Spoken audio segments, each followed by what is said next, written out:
Good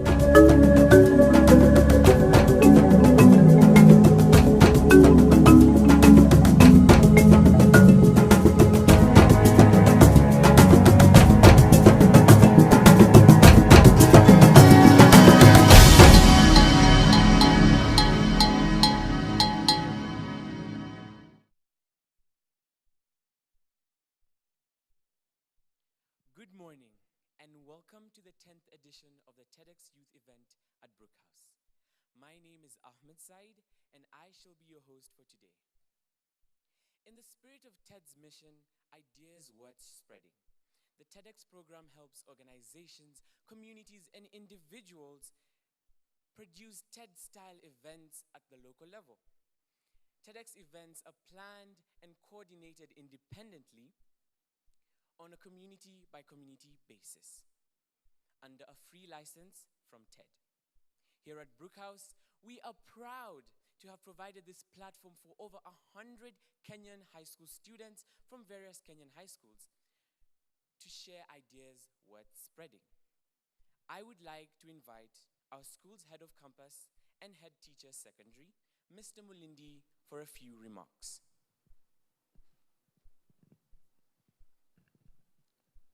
Thank you very much, Ahmed.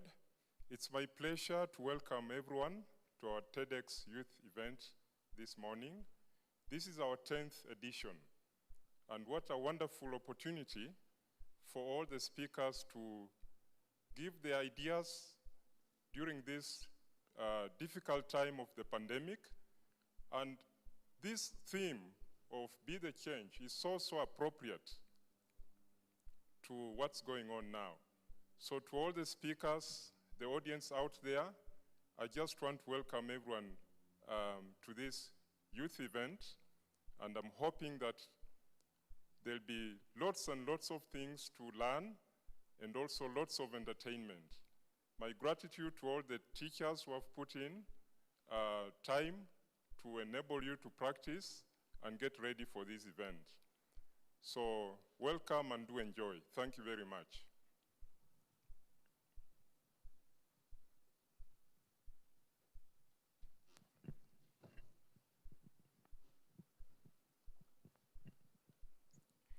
Thank you, Mr. Mulindi. This year's theme is Be the Change, and the talks lined up today aim to urge each and every one of you to shift your perspective in one way or another, encouraging you to be the change. To start us off is Amy Wanyoike, focusing on emotional security.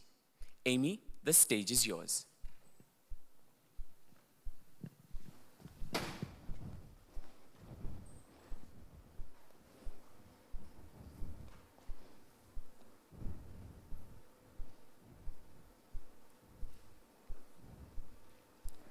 The subject of mental health has progressed greatly and doesn't hold the same stigma it once did.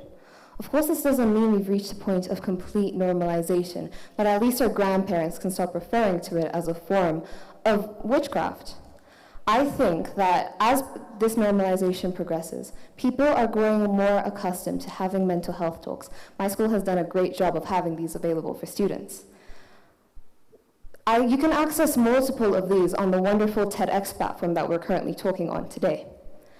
After sitting through multiple of these myself, there's one piece of information that's always struck out to me as vital, and that is that we should talk about our issues.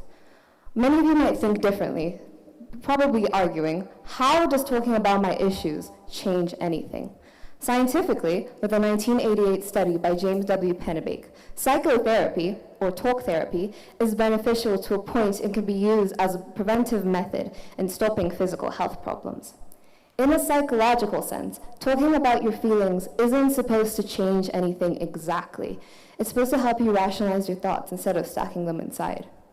Last year, during the COVID-19 pandemic, many of us were forced to stay indoors for a longer period of time than we're used to. In this case, I cannot attest to anyone else's experiences except my own, for I was in the house from March 2020 to September 2020, totaling up to 7 whole months. Can you imagine that? Never leaving your house for 7 months. The hardest part of all this was that this was during my exam year. Saying I was stressed was an understatement. The one person I owe to helping me during this time is my older brother, who is also in an exam year. Sometimes after my lessons, I would go to him to talk about how difficult I found my subjects, or to complain about how much work I needed to do. Did talking to him make any of my subjects any easier? No. Did talking to him give me a drive to sit down and finish all my assignments in one go? Also no.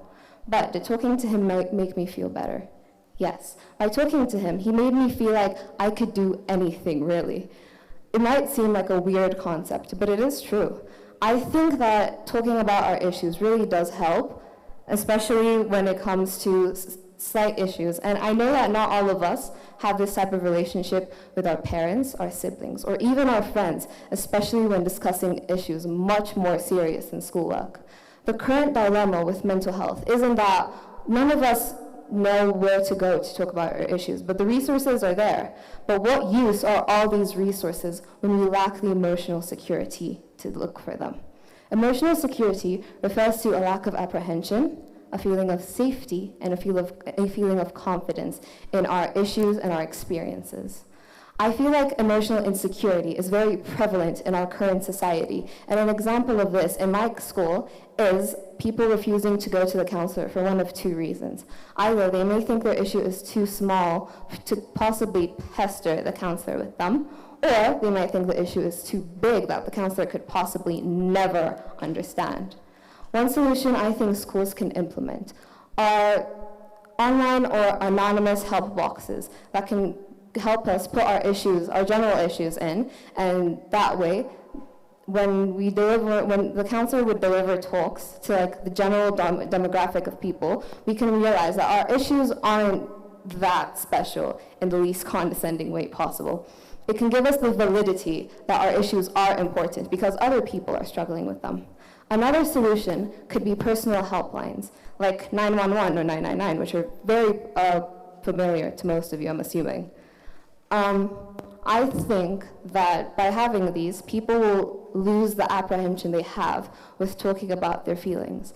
And it allows us to talk more openly, similar to like the confessions in the Catholic Church.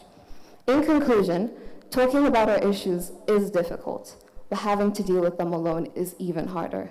I think that schools implementing these helplines and anonymous help boxes can definitely reduce the amount of emotional insecurity in schools, because I believe that we all deserve to feel safe in our own emotions. Thank you, and thank you for listening to my talk.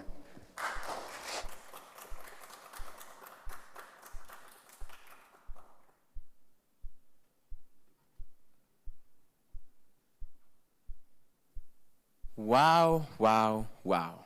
That was just brilliant, Amy. Up next, we have Nigel Mbugwa giving a talk entitled Going Autonomous. Welcome.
I'm going to clip this on you depending on where you pocket or waistband.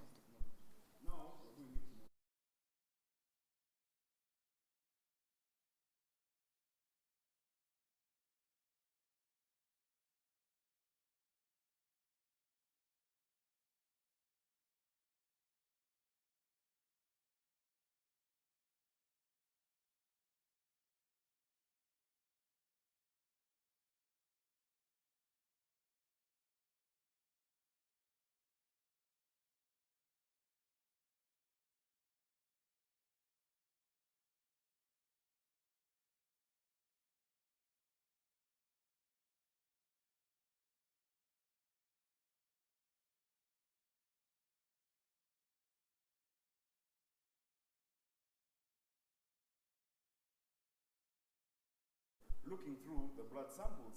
That's what gave you results so quickly. So what is the idea behind going autonomous? The idea behind going autonomous is increasing the scale at which autonomous technology is being used. Not only from a nationwide perspective, for example in Kenya, but globally. Because think of it like this. Autonomous technology is already being placed in the hands of people like you and I. Think of Siri, think of Google, think of Alexa. All of these things are being used on a day-to-day scale or a day-to-day basis, but you don't really think about the autonomous technology behind it. Think of Amazon, their factories, using all of this autonomous technology. But the point is, what potential does this technology possess behind it? What's the potential behind this technology to help other people? Be the change is the theme, right? So what can we change? What can we implement to help other people with this type of technology? I'm talking about generalizing it. For example, implementing this type of technology not only in developed countries, but in developing nations, in farms, in ranches. A very good example of this would be a robotic tractor that can plow fields autonomously without any human intervention or control, meaning it can perform set tasks without needing any labor, without needing the owner of the farm to employ anyone to come and work. This could really be a boost for the economy, as you've already seen its advantages in developed countries. So how can we change? What is the idea? What is the call to action? The call to action starts with ourselves, the youth. You don't necessarily have to be young, but the youth is very key. Why, you may ask? It's because we have one fundamental asset, and that's time. We need time to develop this form of technology. We need time to improve on it, to generalize it, to give it to people that are in need of this technology that could really help improve their lives. We need time. How can we implement this as the youth? By using the resources around us. Think of the computer lab. Think of the subject computer science, physics, biology. You can think of all of the sciences, even business, accounting, etc. And simply think, what if this could be managed by machines? It's not only thought, but also talking to a friend. Sharing this idea with your friend could be very fundamental. Sharing this idea with your teacher. Telling them how machines could run everything. Not necessarily everything to a point where humans wouldn't have any control, but assist us at a very efficient level. Assist us to become better and better our economy, better ourselves from a technological standpoint. So what am I trying to communicate here?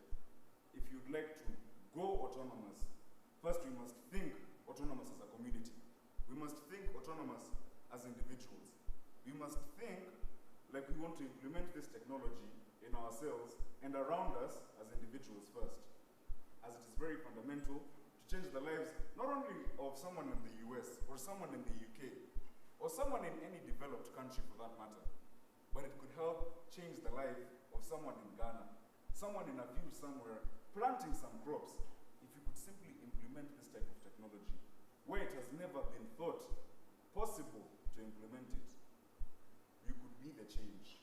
We can go autonomous.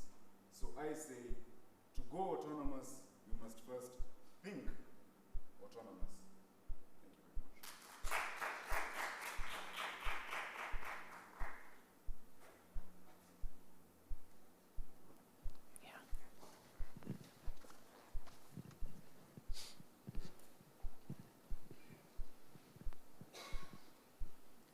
What an engaging talk that was, Nigel. Thank you. I would now like to invite Ajilong Muyodi, giving a TED Talk entitled, Beauty is in the Eye of the Beholder. Take it away.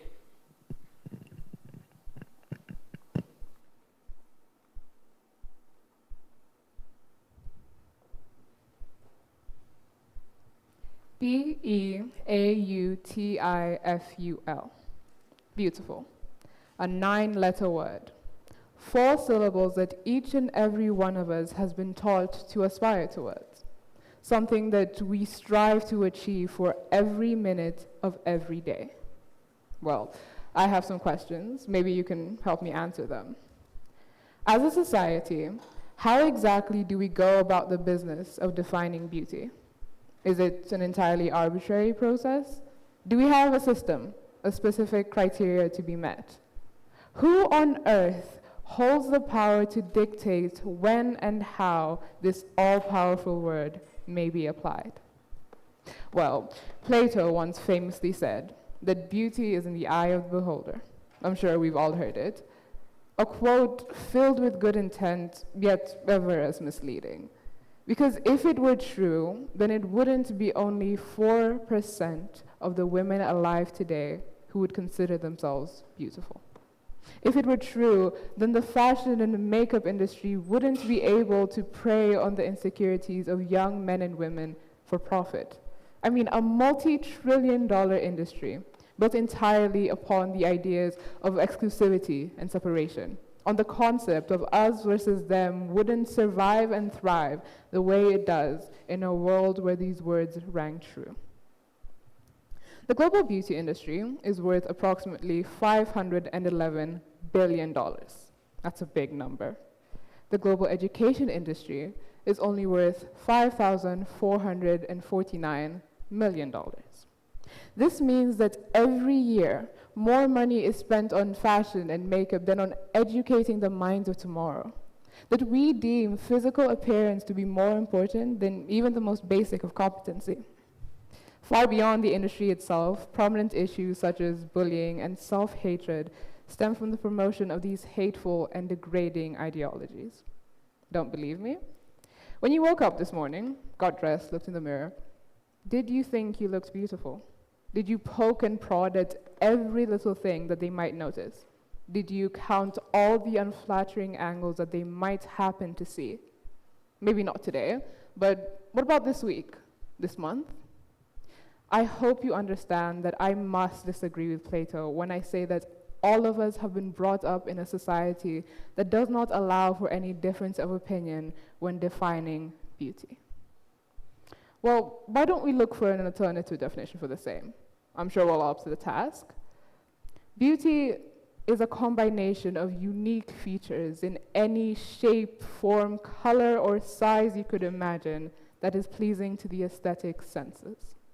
See, I like this definition far more because it showcases our greatest defense towards discrimination, inclusivity. The simple representation of features not usually portrayed in the media could be the key to dismantling the repressive systems currently in place and enable the building of new and modern ways of thinking. But hitting closer to home, the little things make a huge difference. Include a figure that you wouldn't usually consider your next art class. Compliment a stranger on something that some may find unusual. But more importantly, do it for yourself. Put on an outfit and skip the poking and the prodding. Wear some makeup and don't count the angles. Redefine your beauty on your own terms. Because while I may not have all the answers, I can tell you this. Beauty is only ever meaningful when it is self-realized. So, in any way you can, I encourage you to see the world around you from a different perspective and appreciate those living in it. As I conclude, and in case you forgot, dear young boy and dear young girl, you are beautiful. Thank you.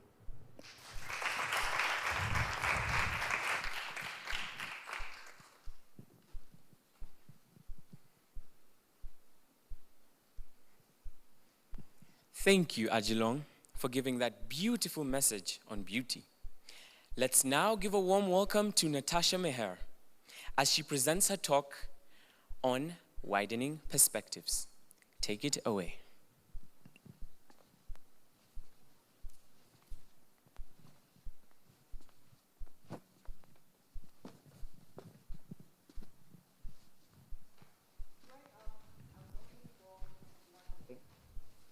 One way to love, one way to be educated, one way to act, and one way to show emotion.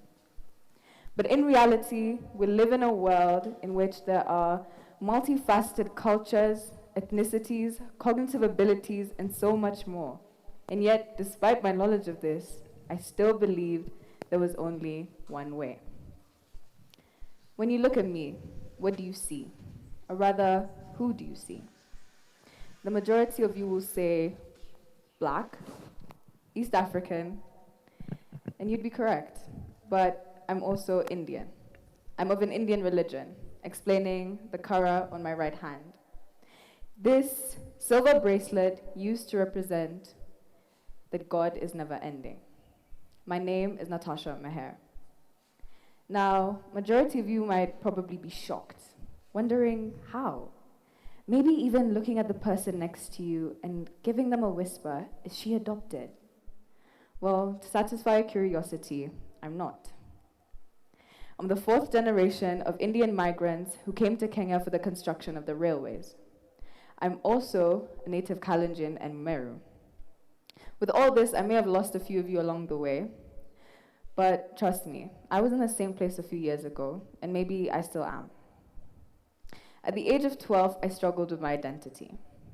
I was so terrified of discarding my heritage, be it Kenyan or Indian. I grew up mainly around my Indian side.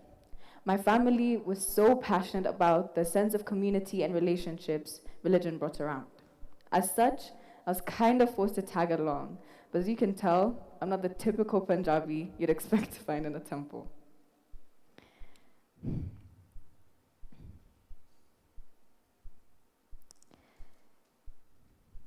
Luckily, due to the blissful ignorance of a child, I was quite oblivious to everything. I mean, unless it included food or being given duties by the Gyani, the person who leads prayers. But around the age of 12, I started noticing things. It was as though I'd stepped into a whole new world in which all of my senses were heightened. Ironically, this is the same year I found out I needed glasses. With my newfound senses, I can now see the world a whole lot clearer. I can now see the eyes following me, the whispers in the corner, and even the slight judgment when I went up to my very own cousins. I mean, it felt as though I no longer belonged in the only world I'd ever known. It took me some time to realize that I was having an existential crisis. The only thing that was going through my mind was, if I'm not her, then who am I? Each time I looked in the mirror, I kept wishing I was paler, had more Indian features, maybe spoke Punjabi, or even handled chili better. I mean, I just wanted something to prove that I fit in, that I was Indian. But then I soon came to realize that I was only looking at it from one side of the story. The danger in believing that there's only one side of the story is that we so easily forget that these narratives were written by people who didn't take into account the billions and billions of us who walk this earth. They were written without taking into account the struggles and challenges we all go through, because they were written in regard to the author and not in regard to the reader. We live in a world in which diversity is treasured, but in reality, standing out is frightening. A world where hypocrisy runs the streets as we yearn for validation from rules we didn't even create. And why is that?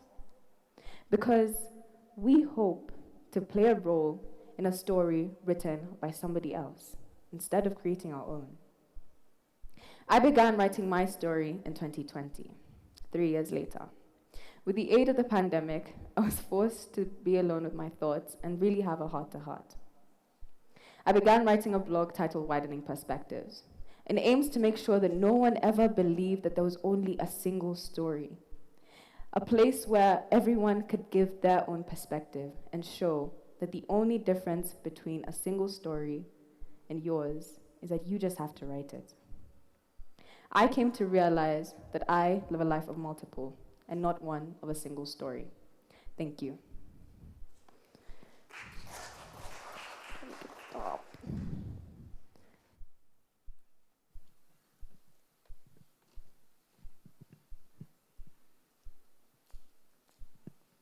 Amazing. That definitely widened my perspective. Thank you, Natasha. We now have Kimberly Munda, and she will be giving a TEDx talk on Stage Fright, entitled Desire Overwhelming the Doubt. And she wanted to give her personal perspective on how it affected her and how she's working towards overcoming it. Kimberly, the floor is yours.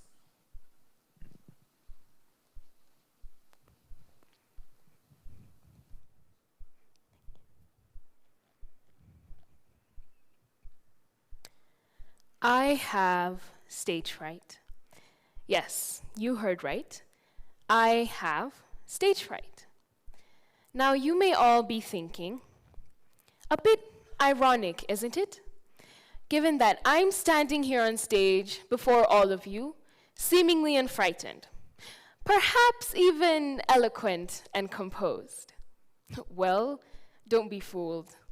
I practiced this speech about 100 times in the mirror, and yet there is still the looming thought of failure. What if I trip and fall on stage during this live broadcast for thousands to see? What if I stutter? What if I lose my train of thought and forget what I am about to say? Ladies and gentlemen, I am here today to talk to you all about stage fright. To start with the basics, let me proffer the definition of stage fright. Stage fright is the anxiety and panic caused or experienced before any performance. Cold, clammy hands, sweating, an increased pulse rate. You can literally hear your heart beating through your chest. Sounds familiar, doesn't it? I'm sure it does. All of us have had at one point or do have stage fright, myself included. Speaking of myself, let's get to know me a bit, shall we? A fun fact about me is that I love to sing. And I recently took to performing, well, as often as my conscience lets me, in front of the crowds. Here are some of my thoughts before any performance. What if I forget the lyrics? What if people don't like my singing? And my personal worst, what if this entire time I never have actually been able to sing and people have been lying to my face but laughing behind my back? Relatable, right? Or is it just me? Now, anyone would expect that the afterthoughts of this performance would be more positive, given that I got through the ordeal that I was initially dreading. However, you would be surprised. Here are some of my thoughts after a performance. What if people were clapping just to be polite?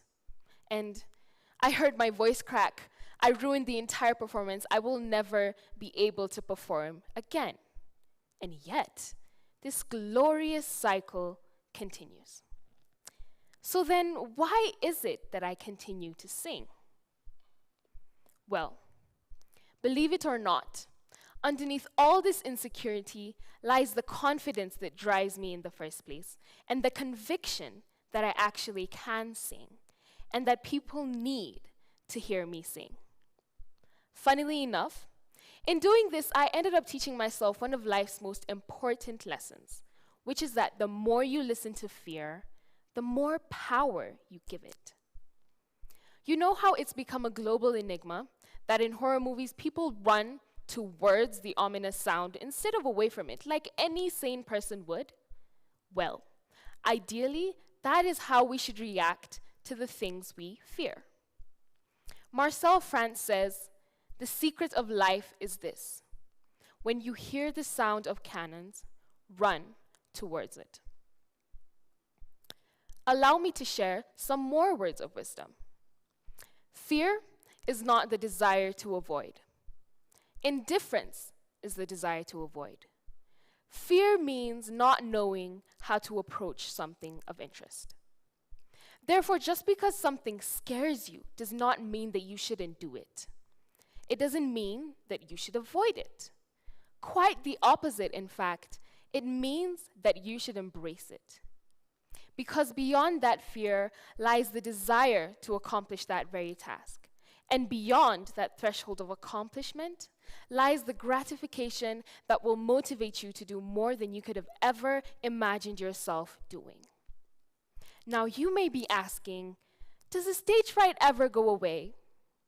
To be frank, I don't think so. At least not for me so far.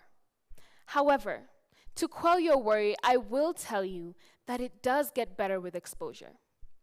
Each time you accomplish the task, be it public speaking, singing, or acting, the desire grows and it eventually overwhelms the doubt. So go for it. Volunteer for that conference or that debate for once and become that change to break the cycle. Thank you.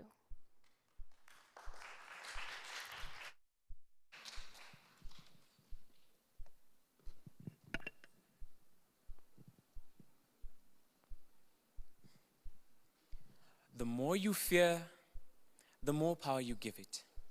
Definitely words of wisdom I will take home. Thank you, Kimberly. Up next, we have Tanaka Makoni, and as highlighted in her talk, 7 billion minds, but only one unique mind.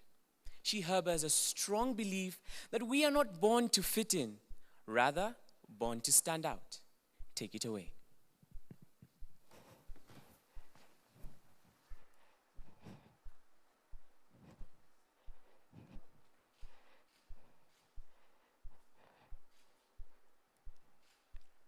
July 22nd, 2005, 10:34 p.m., 10:41 p.m.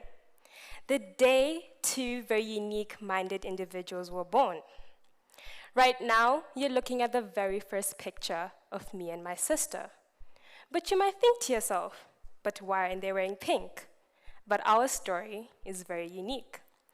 The day my mom went for her ultrasound to know the gender of her babies, she was told that she's having boys. My parents were so excited about this news. They even named us Ryan and Brian. But on this very day, they're surprised with 2 baby girls. I've always thought of myself as a blessed individual. After all, unlike most people, I have a twin sister.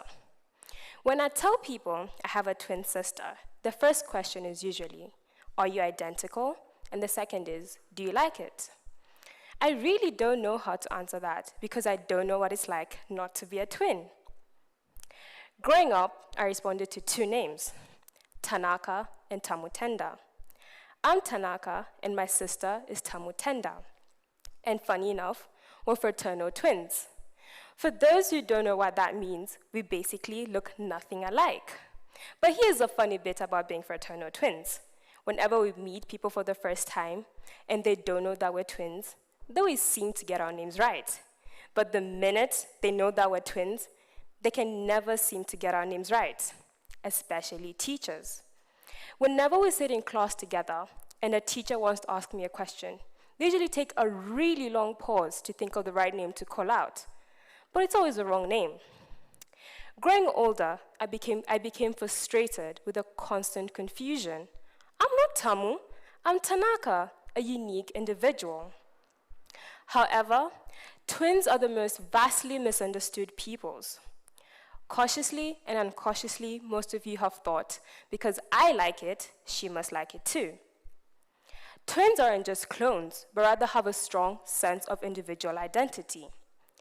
I personally have a strong sense of individual identity because I had to purposely build myself the way I am. It's not something that came naturally because society will always assume our collectiveness. As twins, we grow up with collective identities, and as twins, we face different barriers to fully become who we are, whether it be expectations in families and schools. Our paths to become individuals is simply different. But how do we even become our most authentic and individual selves? From a nature perspective, we share 50% of our genes. From a nurture perspective, we grew up in the same household, same friends, same siblings. In all accounts, we're supposed to look and act the same way, but we don't. Turning into our extraordinary selves is much more than following a sequence of letters in a gene. It's about life experiences. Every moment that me and my sister didn't share in common has transformed us. I liked to play the guitar, but she didn't.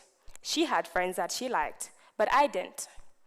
These differences accumulate over time, and as we grew older and more unique, Our life experiences continue to contrast in many numerous aspects of our lives.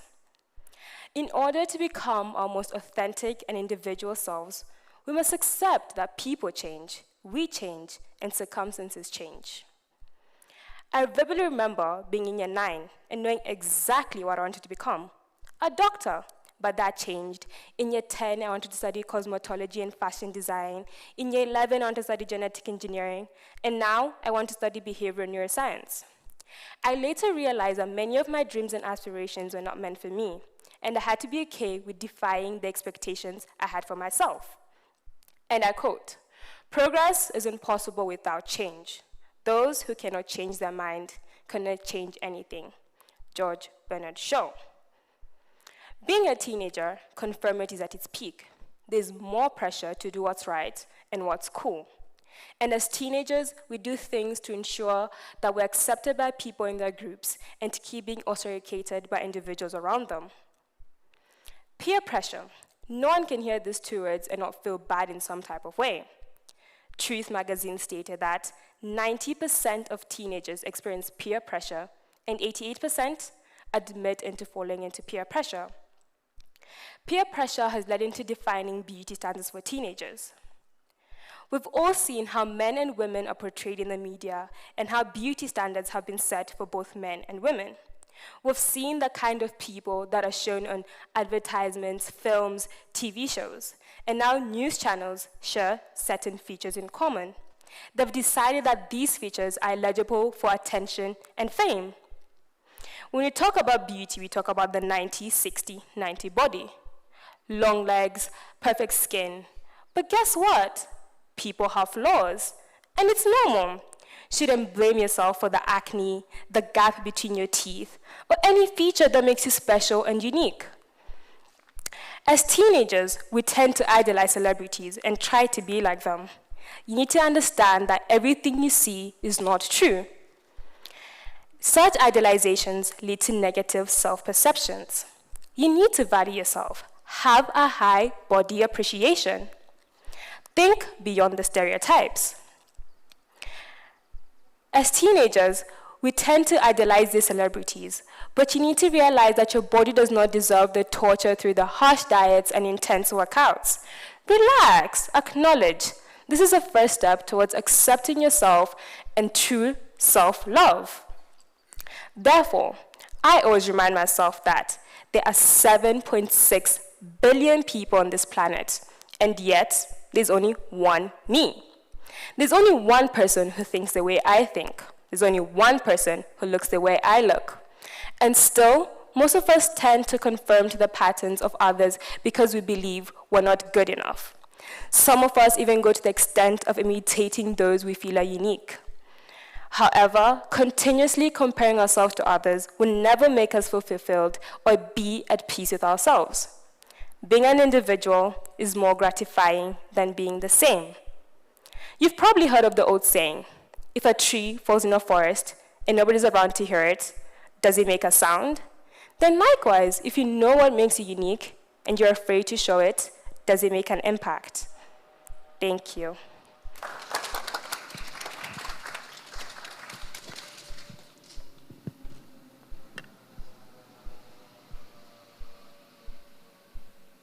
What an eye-opening talk that was, Tanaka.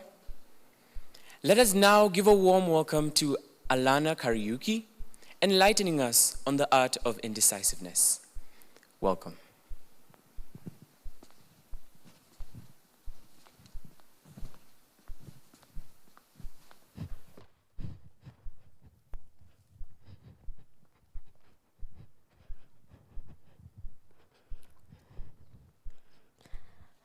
I watched this show called The Good Place, and there's this character who resonated with me.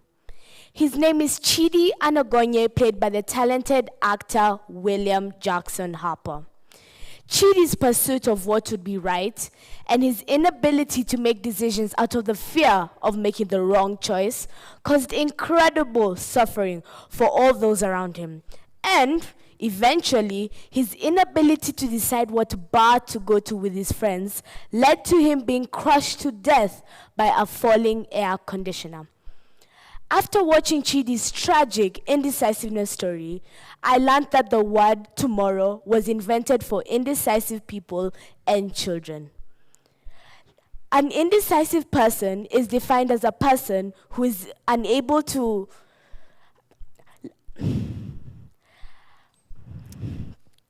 I'm pretty sure we've all had mind-aching experience where we had to pick a decision. And no matter what decision you chose, it seemed like we made the wrong one yet again. Questions like, what should I wear today? Should I have coffee or tea for breakfast? Should I go out tonight? Or should I post this picture on Instagram can ruin an indecisive person's day. An indecisive person is defined as a person who is unable to make decisions. And when they do finally make a decision, they're not confident about it and often change their mind. Does this sound like something you suffer from? Well, I do too.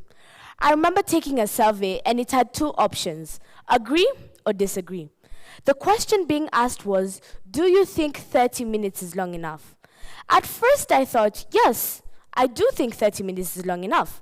So I ticked agree. But then I thought to myself, wait, I don't think 30 minutes is long enough. So I rubbed out the agree and picked disagree.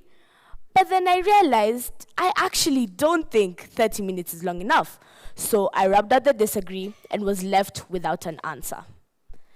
It reached a point where I had to ask my teacher if I could add another option where I was in between, because deciding to what extent I agree or disagree was very difficult for me. He refused, so I asked him, "Sir, how do you deal with indecisiveness?" And he said, and I quote, "Just decide." As if it were that easy, and if it was, I wouldn't be talking to all of you here today. I wouldn't be talking to all of you here today. I began to realize a pattern in my behavior. The first thing was that I had to ask other people for their opinions on a decision. The second thing was that I was okay with not making a decision at the end of the day, and I was okay with not making a decision at the end of the day, and that the stress was too much for me to handle, that I wouldn't make a decision. What really fascinated me that day was how eager my classmates were to learn the answer to that question. It occurred to me that I was not the only one who dealt with this mind-boggling experience, and that I wasn't alone. I realized that I had to embrace the fact that there are no wrong answers, and that it's difficult, if not impossible, to pick a decision based on hypothetical information. Making imaginary decisions is not only difficult, but it is an incredible waste of time. Let's say I asked you guys, where do you want to travel to the most? I mean, half of us would say Italy, Greece, or Japan. But to the other half would think, oh, Australia looks amazing, but isn't it too hot? Or, I'd love to go to London, but doesn't it rain a lot? Now, this is where I tell you the art of indecisiveness comes in. When you think too long and hard on decisions, the outcome may be the right one for you. This gives you time to explore and try out new things while subconsciously ticking off the things that inhibit you from making a decision. Students like you and I can use this when picking our future careers as we start the "what do you want to do in the future?" conversations so early. Indecision becomes decision with time. And I can guarantee you that millions of people suffer from this, so we are not alone in this. Of course, it's better said than done, but using the power of indecisiveness to your advantage, you can make your life a little more stress-free. Thank you.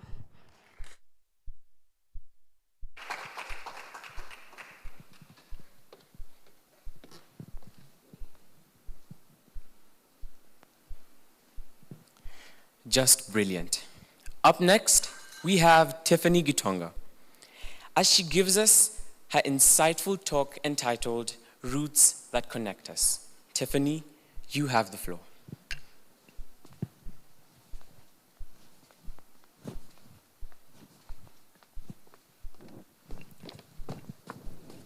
I want you to imagine a 12-year-old little girl from Kenya going abroad to see the renowned fireworks in Dubai.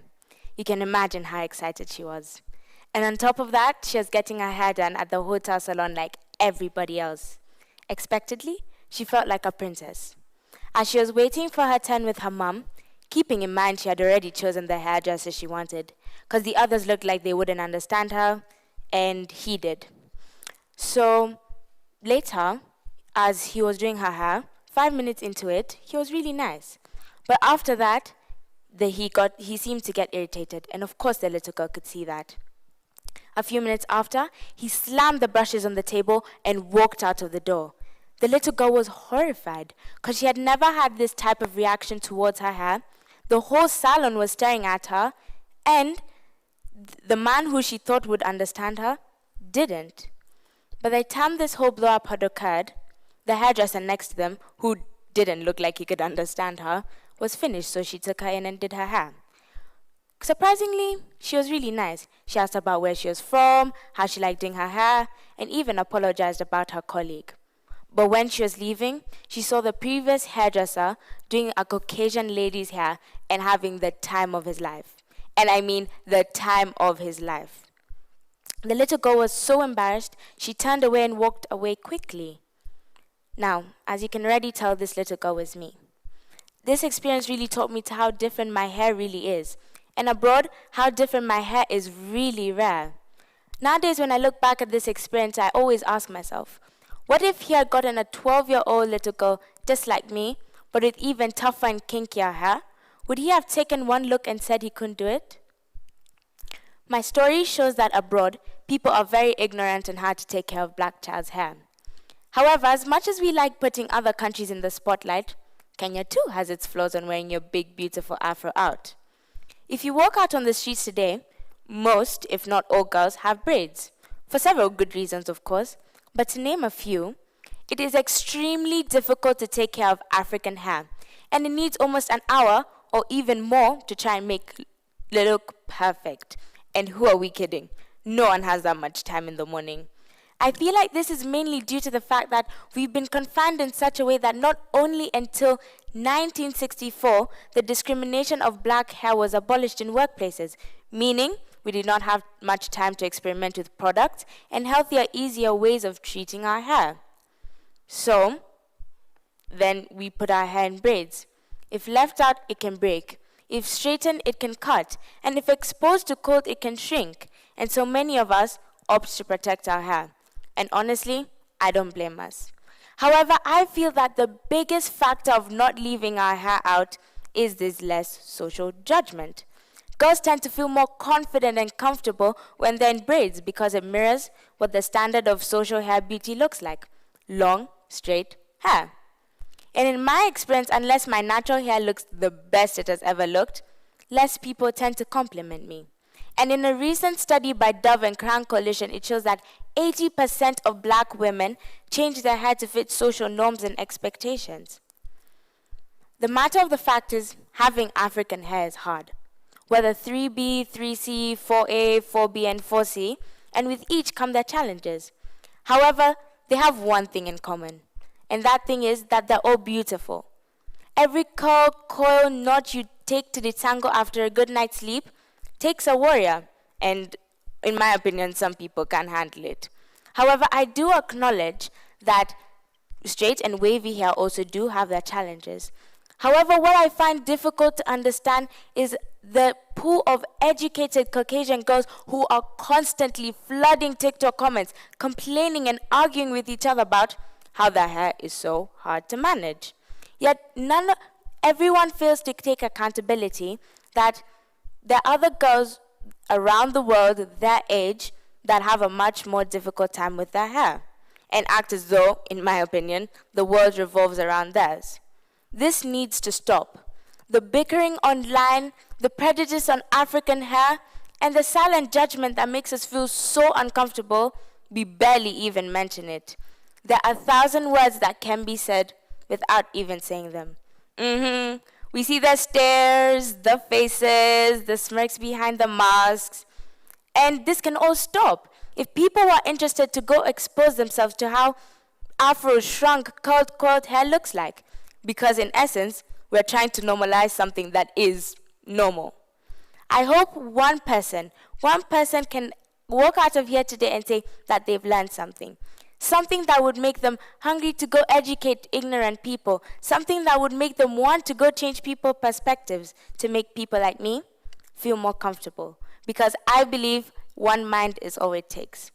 But before I go, I'd want to leave you with this. Why is a black woman's biggest hair problem that she thinks her hair is a problem? Thank you.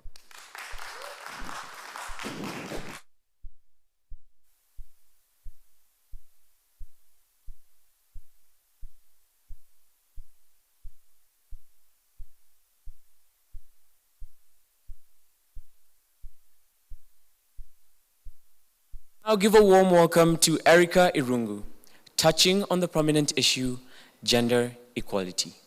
Welcome.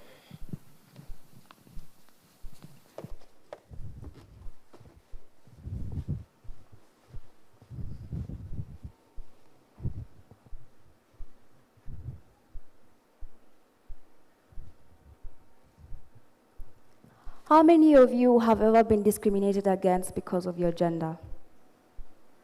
How many of you have known someone who has been discriminated against because of their gender? So we've all either faced gender discrimination or known someone who has. I don't know about you, but that's very discomforting. I mean, even with the dramatic changes and the many obstacles we have overcome, gender inequality still seems to be very prevalent. Okay, so what is gender equality? Gender equality, also known as sexual equality or the equality of sexes, is a state of equal ease of access and opportunities regardless of one's gender. This includes economic participation and decision-making, the state of valuing different behaviors and aspirations and needs equally. Gender equality is a human right, a necessity. Gender discrimination is rooted deep into the many different cultures found here in Kenya. Pervasive discrimination and cultural norms have deeply influenced women's land tenures, especially customary laws that virtually all ethnic groups deny women rights of inheritance, despite the country taking initiatives to strengthen women's land rights by passing the Matrimonial Property Act of 2013. In Kenya, there's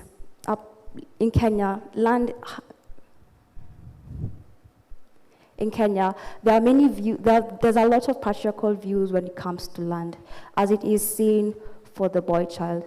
Automatically, the girl child's role is just to be married off. Women and girls in Kenya are being forced into many early marriages. For many, this means that their school careers would inevitably fall into pieces as they are expected to take the role of a good wife, bear children, raise them, presumably alone, cook, clean, be of service to her husband, and repeat. Take Elizabeth, for example, was barred from attending school by her parents and was planned to be subjected into FGM and being married off. But at the tender age of 16, she ran away and found refuge at her aunt's place. Sadly, this didn't last long, as her father came and forcefully removed her. She ran away, and 3 days later, she found refuge at a rescue center for girls. Again, her father showed up and tried to remove her. Luckily, this time, the management came and threatened him with police actions. He left and did not return. For many, their stories not always end up the same. Well, at least not like Elizabeth. Some don't even know that there is a way out, that they're allowed to want much more. I mean, it's the only life we know. Who are they not to comply? Well, let me echo the words of the wise Matthew Scully. Some traditions and habits are just that. Comfortable excuses to let things be, even when they're unjust and unworthy. Cultural practices like FGM, early marriage, and restricting girls from attending the highest possible education are just that. Unworthy, unjust, and plain wrong. Gender discrimination is also being faced in urban areas as well, as women still remain underrepresented in decision-making and political leadership. The Kenyan Constitution states that a third of the parliament seats must be held by women, though currently only a fifth of those seats are actually held by women. Kenya's patriarchal views on women taking part in elections or being part of the parliament have resulted in many being physically and verbally assaulted. According to our local gazette, women representatives have been labeled as flower girls, slay queen, a waste of tax paper money. Well, let me reassure you this is far from the truth. Take a look at Millie Odhiambo, an inspiring role model and MP, known for sponsoring the victim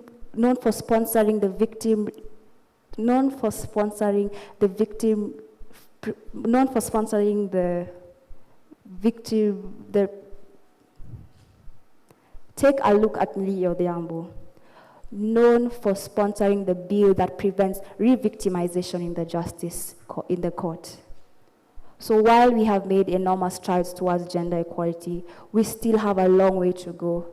And it's up to each and every one of us to come together and come up with possible solutions, not just for the women in Kenya, but for women around the world. But I'll give you a few head starts. 1, share the care, especially in household and childcare. Roles like cooking and cleaning, these aren't just roles for women. Men can partake in these roles as well.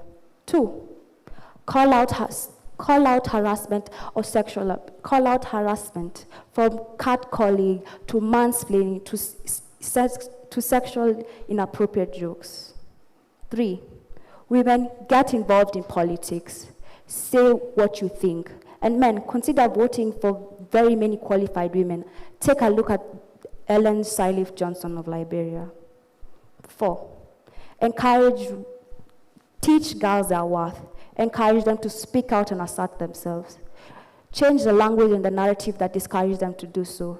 Say they're bold, not bossy. 5, remember girls own their bodies and have a right to make decisions about them. And finally, 6, don't hate women. Just don't.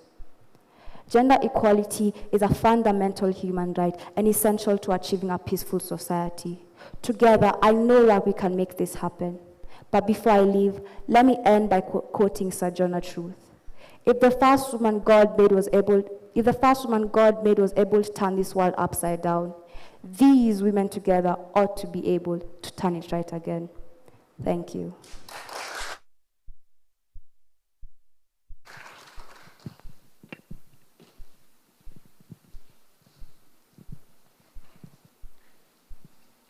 Before I introduce the next presenter, I would like to say goodbye, as I will now be handing over to my co-host, and I'll let her introduce herself. I would now like to introduce Leon Muriuki, gracing us with his rendition of Imagine by John Lennon.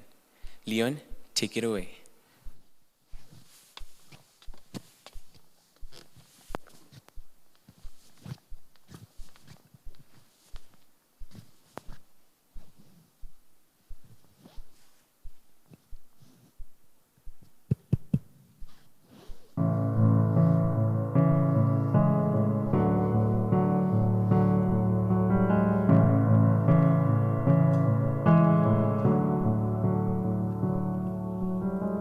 Imagine there's no heaven. It's easy if you try. No hell or heaven, a brotherhood of man. It's easy if the people living for today. Imagine all the countries it's easy for to do. No need for greed or hunger, a brotherhood of man. Imagine all the people living for today. You may say I'm a dreamer, but I'm not the only one.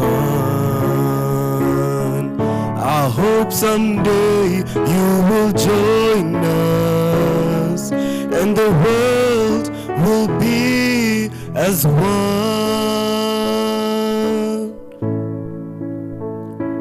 Possession, it's easy if you do. It's not hard for the heavens, and no religion too. Imagine all the people living for today. You may say I'm a dreamer, but I'm not the only one. I hope someday you will join us, and the world will be as one. Thank you.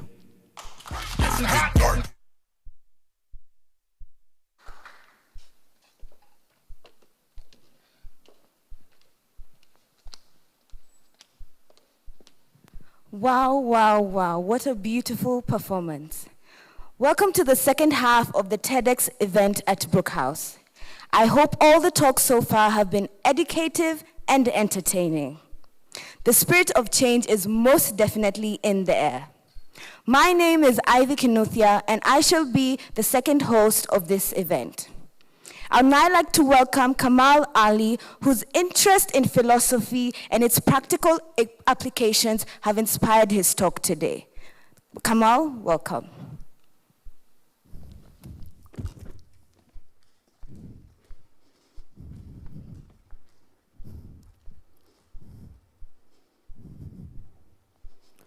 Good evening, everyone. How to get smarter in 10 minutes. Sounds like an ad for a bad self-help book that none of you would buy. I mean, even worse, it sounds like a downright lie. How could one possibly become smarter in 10 minutes? And if there was a way, surely it would be well known by now. I mean, what novel discovery about cognition could I have possibly made? Well, you're right. And you're wrong. You're right in that I haven't made a new discovery in cognitive psychology, but you're wrong if you think I don't have a new, possibly valuable idea to share with you today. Today I want to discuss common sense and why your English teacher was right when she said common sense is not common to all. More specifically, I want to talk about logical fallacies and how important it is as a concept to understand in today's world. Now, I'm not a philosopher, I'm not a philosophy student, nor was I interested in things like formal logic. I mean, formal deductive reasoning is hardly the conversation starter. I don't think my route to developing an interest in logic was particularly unique, and for this reason, I think that it's able for you guys to. I don't think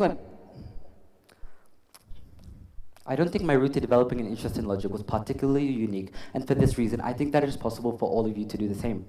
By dictionary definition, a logical fallacy is a flawed, wrong, deceptive argument that can be proven wrong with reasoning.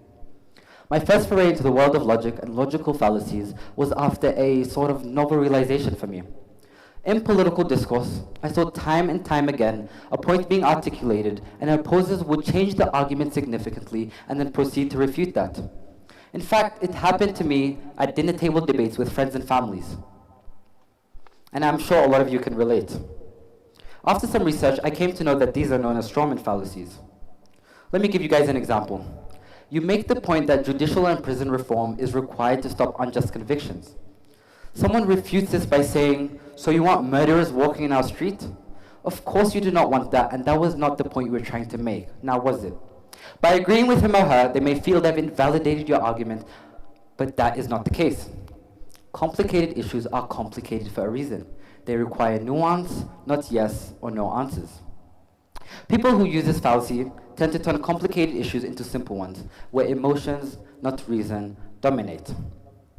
There's an interesting story about a Hungarian mathematician who had the job of figuring out where to place armor on warplanes in World War II. Now, the planes back then were not as developed as the ones you're accustomed to today. These planes could only carry a very limited amount of armor and still be able to fly. So this mathematician's job was to figure out the most vulnerable parts of the plane such that they could be armored. Here is a picture of a plane that survived battle. Now, the red dots indicate where the bullets pierced the plane. Where would you guys put the armor? If you said the parts that received the most damage, you would have held the same views as the US commanders and myself a few months ago. After all, you should defend the parts being hit the most, right? Be that as it may, these statisticians were able to understand that these holes revealed the parts that needed the least additional protection. How does any of this make sense? The mathematician world asked a simple question: where are the missing bullets? The parts where the bullets pierced the plane did not return precisely because of where they had been pierced.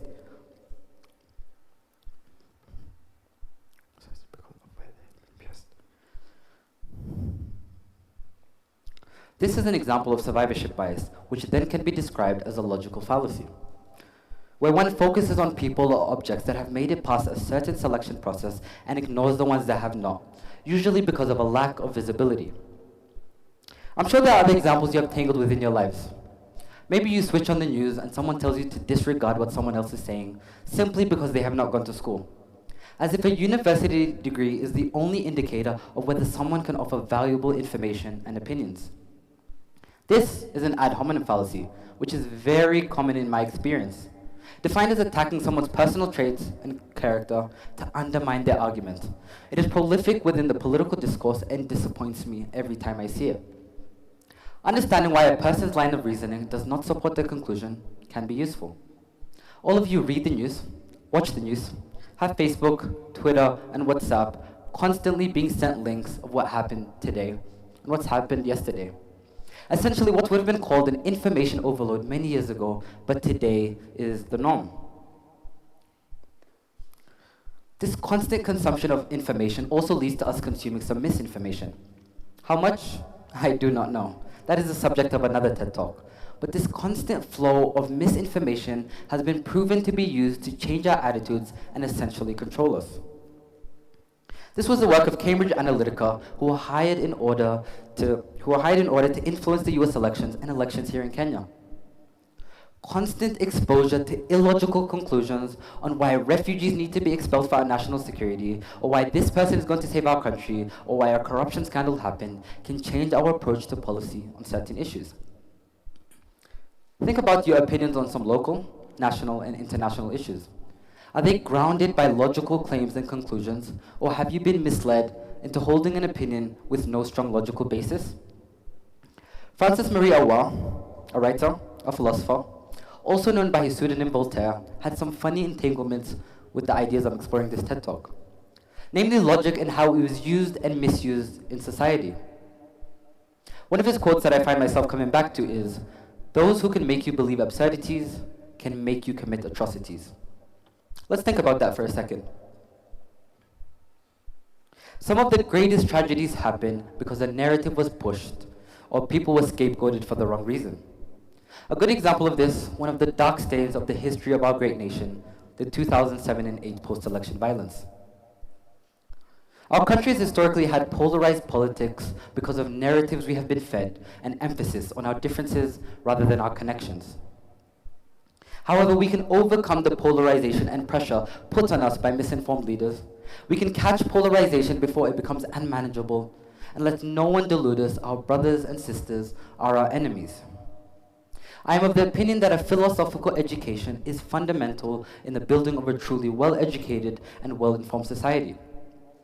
And if we cannot hold our leaders accountable, then we truly do not have a democracy.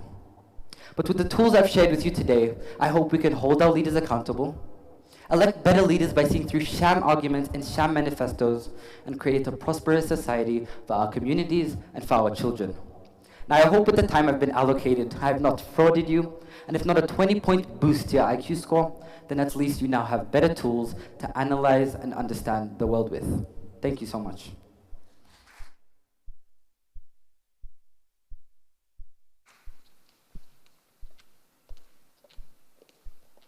Thank you very much, Kamal, for that talk.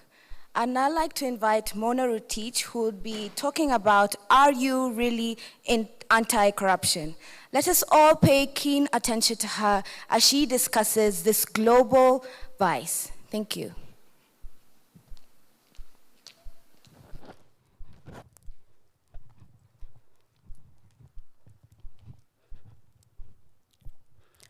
Are you really anti-corruption? What is corruption? Corruption is the dishonest behavior by those in positions of power. But is it only that? I want you to look at it from a different view. A view that not only focuses on the leaders of our country, but on our own selves too.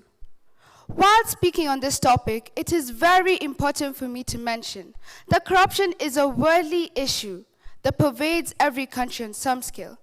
Yet, whenever corruption is talked about, African countries come into the limelight. And first world countries have the idea that African countries are not capable of organizing themselves. This is completely hypocritical, as we are capable of organizing ourselves, and corruption does not only exist in African countries. Don't get me wrong though, I do know that many African countries are corrupt. Otherwise, I wouldn't be speaking on this topic. But isn't every country to some degree? Why do people think that African countries cannot govern themselves? That ideology has to perish, and so does our individual contribution to corruption in society. Let me explain what I mean. I did a small survey here in Kenya and asked different people coming from different ethnicities, different jobs, economic backgrounds, ages, and so on about the views of corruption in Kenya. As expected, I got to hear and understand the many different views people had on corruption. Many said, corruption is the source of a bad economy, and the government is behind it all. And if we weren't so corrupt, would actually be so far as a nation. I then asked them this: do you think the corruption only exists in the government, or the common Mwananchi citizen is also part of the problem? Many hadn't thought about this and were astounded by the question I had asked. They looked at me as if I was mad. I asked a matatu driver, a matatu is the public transport here in Kenya, to be able to survive without partaking in corruption. He immediately said no. Matatu drivers, when stopped by the policemen, would naturally give them kitu kidogo, which is a small bribe just to avoid the long process of going to the police station, so as not losing business or time. Did you know the matatu drivers already set aside the money that they earn just to bribe a policeman? They have become so accustomed to it that when they're stopped, they don't even need to be asked, but already hand over the money without hesitation. It is enriched in their daily lives and is almost like a routine for them. But I mean, they have no better alternative. Don't you see the problem? Although it is embedded in our society, I do believe there's always a possibility for change. Think about this. How about if every matatu driver collectively decided, I'm not going to pay this bribe, and instead goes through the long process of going to the police station and getting a fine? They'd be able to teach the policemen that it's not so easy to get a bribe and realize this is not such an effective way of policing the community. Okay, now look at some sort of way you have contributed to corruption in your daily life. It could be cheating in tests, as many of you here have probably done before once in your life. Or in your day-to-day task, just to use the easier route. We have become so accustomed to it from when we are young that when we're older, it is the norm. For example, Have you ever gotten a foot in the doorway for a job or sped up a process just because you know someone? This, by very nature, is corruption. Again, don't get me wrong. I do know we should always be criticizing our government to enforce democracy and help our community grow. But I also firmly believe we need to look at our own selves. This is why I believe we should start from school. School policy makers should enforce the issue of corruption in our curriculum worldwide. Yes, it may be easier to cheat on that test and get that A and make your parents proud. And yes, it could be easier to pay that little bribe just to avoid the long legal process. And yes, it may give you a handy leg up just by knowing the right people. But why can't we eradicate this stagnated way of thinking and have a sense of integrity?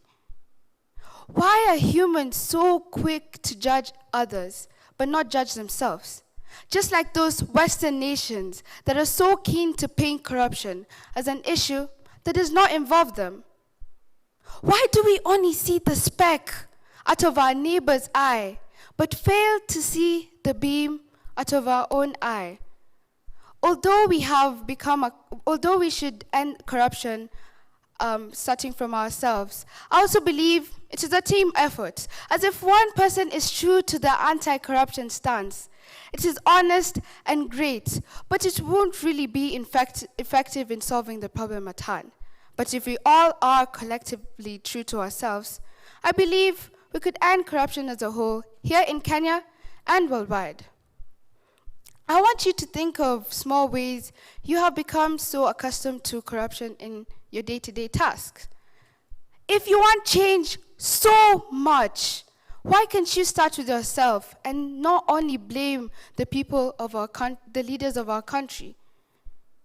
As Nelson Mandela so wisely said, we can be the start to change. We can change the world and make it a better place, but it is in your hands to make the difference. Be the start to change. Thank you.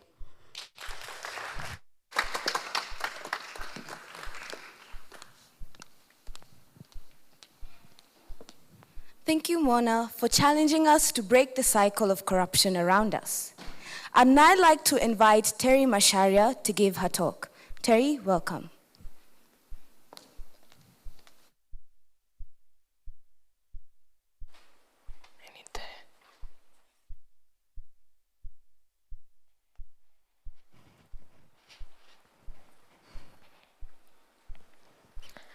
An infectious smile is something that we all possess. We can choose when to smile and where to smile. A smile is a gift. It is something that keeps us happy. It is an extraordinary thing that can stabilize and brighten up our moods. It too can stabilize our feelings of well-being, reduce stress, relax our bodies, and reduce physical pain. Over the past 2 years, some of us have been agonized. Others still struggling to keep up with the rapid changes that are affecting our day-to-day lives. And most of us dealing with lots and lots of pressure. We have all undergone circumstances that keep us stressed.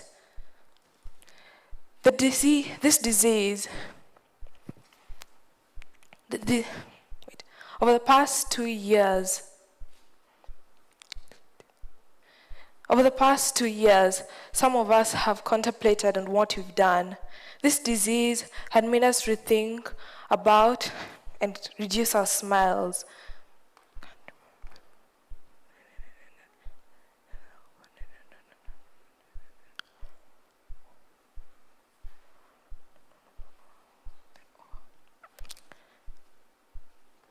The masks we wear on our face says, hide our beautiful smiles. And if we can't tell when somebody is smiling, then we won't get our daily dose of joy that we used to have 2 years ago. Our smiles are contagious, and depriving yourself of such simple joy would be a disservice to yourselves. Even if it's just smiling once in the morning, you may be able to lighten up your day. You may be able to make your day better and also relax, have a relaxing day.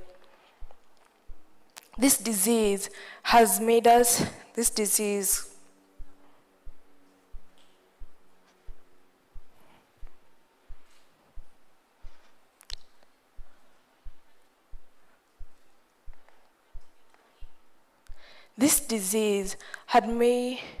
Corona has a lot of positive impacts that we tend to overlook. One of these impacts are spending more time with our family because of the lockdown. When the lockdown happened, fear, worry, and uncertainty spread faster than imaginable.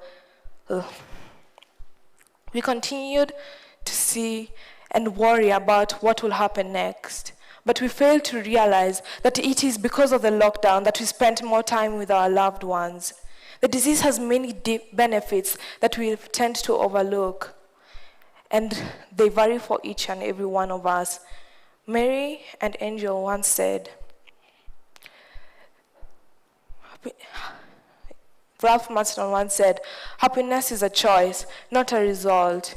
If you choose to be happy, then you are better off, and if nothing will make you happy unless you choose to be happy. No person will make you happy unless you decide to be happy. Your happiness will not come to you. It can only come from you. Thank you.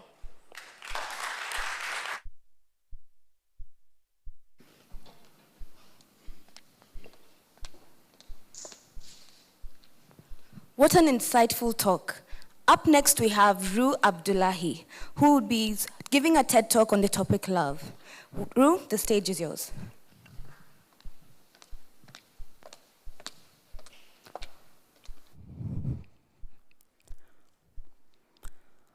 Love. What is love? A four-letter word that sums up everything for us. Or it's supposed to sum up every feeling we have that we can't express. This four-letter word, L-O-V-E. I thought love was supposed to be beautiful, easy, and simple. This is before I completely denied its total existence. But we'll get to that. Robert Sternberg is a psychologist, and he defined love as the combination of three components: passion, intimacy, and commitment. When people share all three, they are said to be in a state of consummate love. This love is considered to be the ideal type of love, but it's relatively hard to maintain for a long period of time. Intimate love encompasses the close bonds of a loving relationship. Passionate love is based on drive. Commitment or committed love is for couples who are committed to being together for a long period of time. Erich Fromm, this is another psychologist, and his definition of true love was inspired by Dubsky's definition: an act of will, intention, and promise. As I started to ease into the reality that love still exists, I discovered that there were 6 main styles of loving. Eros, loving an ideal person.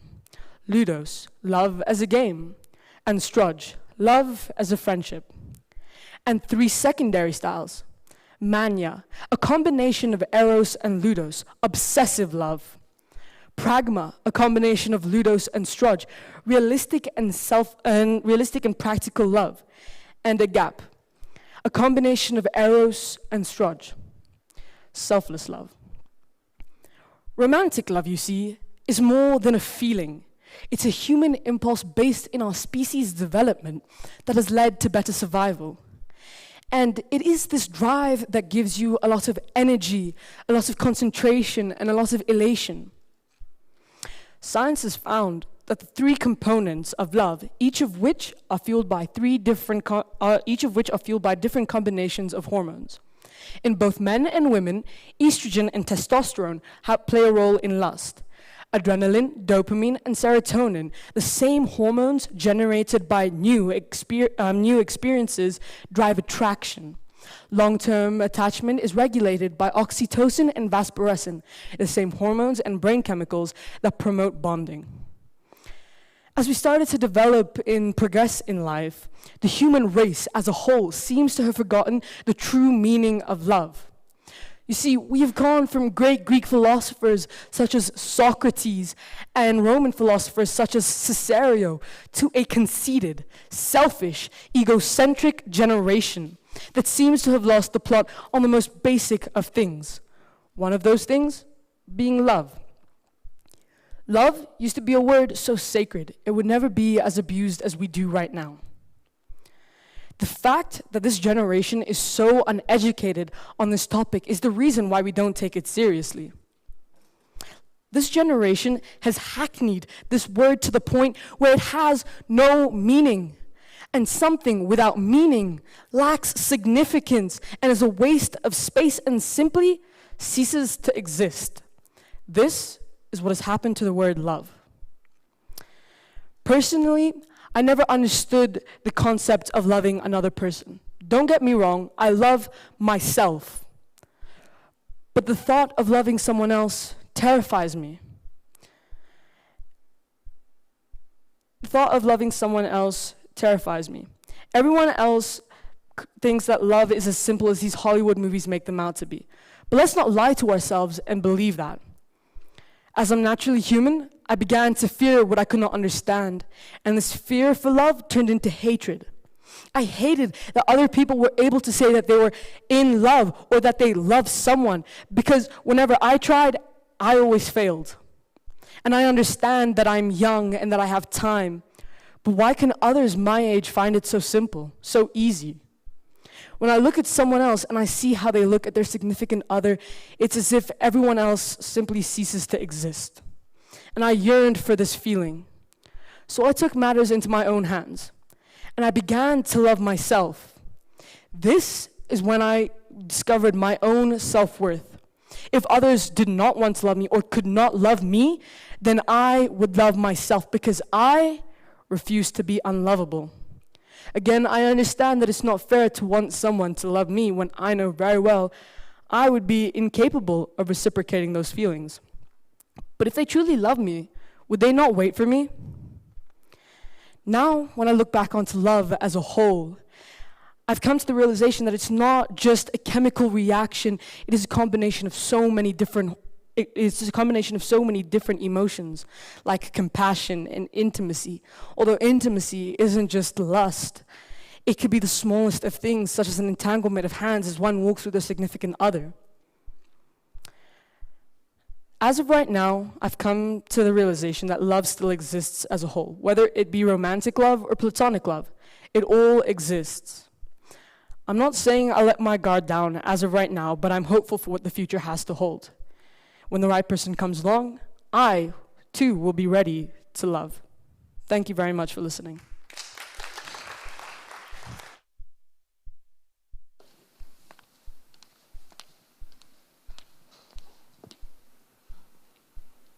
Thank you very much, Rue, on opening our eyes on the different kinds of love and their significance in our lives.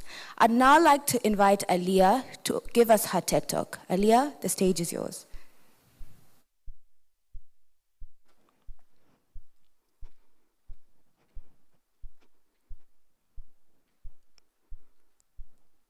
If the path of time never stops, if it is an eternal arrow that moves in if the path of time never stops, if it is an eternal arrow that moves towards infinity, how do we become ourselves, and how exactly do we lose ourselves? Who chained us to the shackles of self-deprecation? Ladies and gentlemen, today I bring you the notion of self.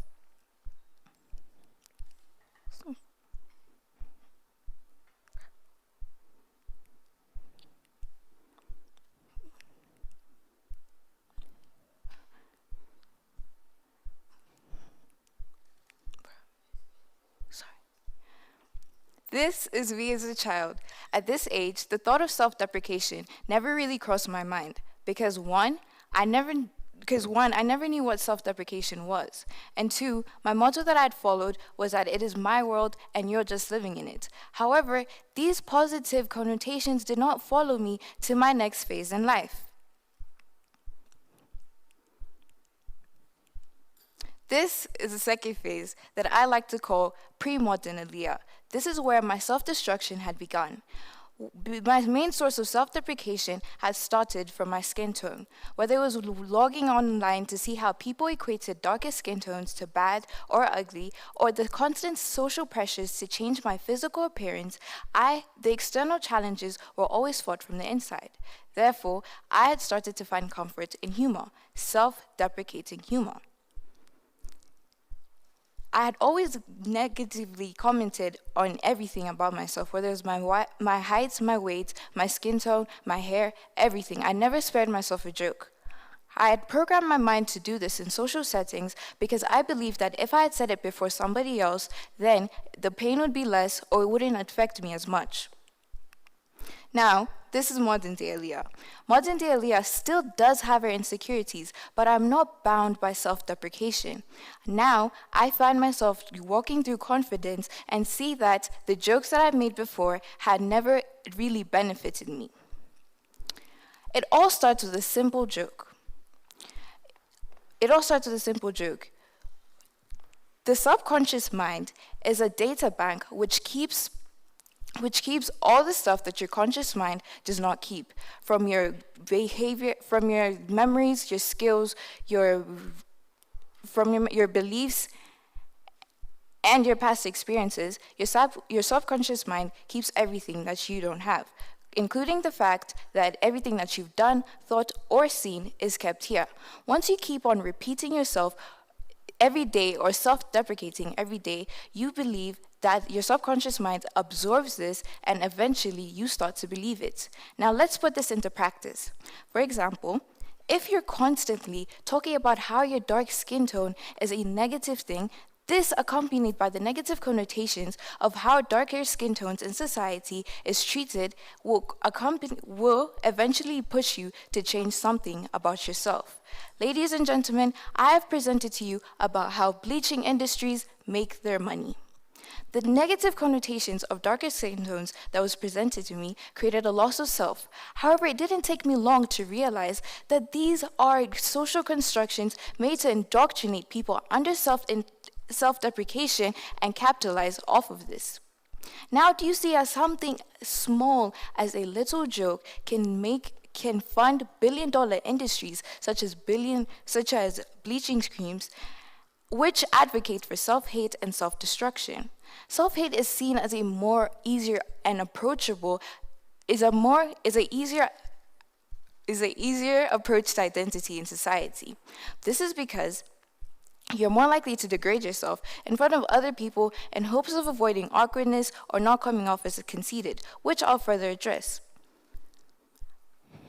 You start to say things around other people in order to not come off as conceited, and through this, we have created a communication culture around self-deprecation, seen through Twitter memes and basic banter between friends.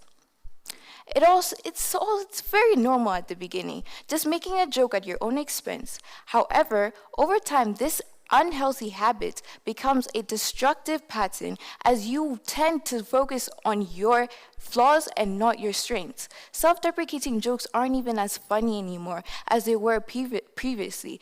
They just expose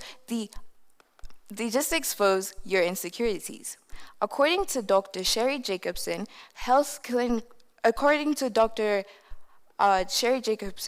Clinical Director of Health Therapy, she states that a lot of people unintentionally self-deprecate, and that is where the problem begins. This is because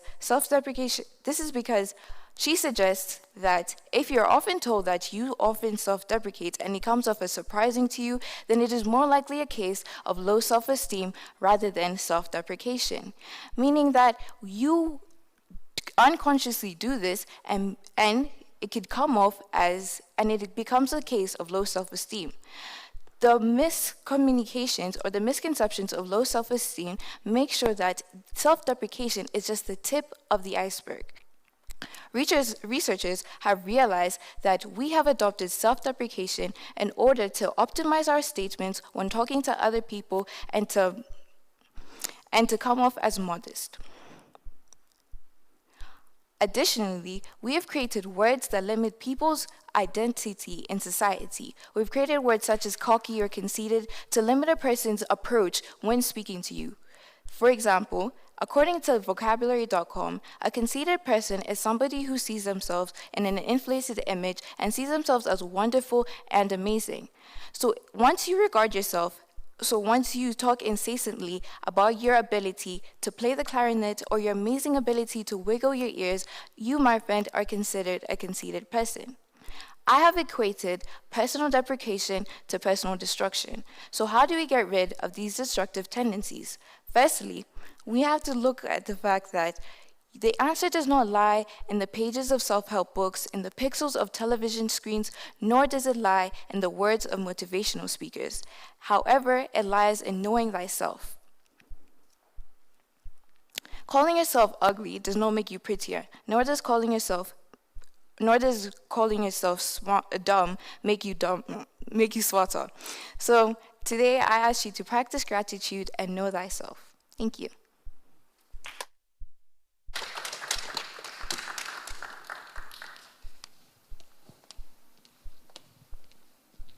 Wow, that was not only inspirational, but educative. I'd now like to call upon Khamir, who gives the talk entitled, Your Name, Your Destiny, Your Crown. Khamir, welcome.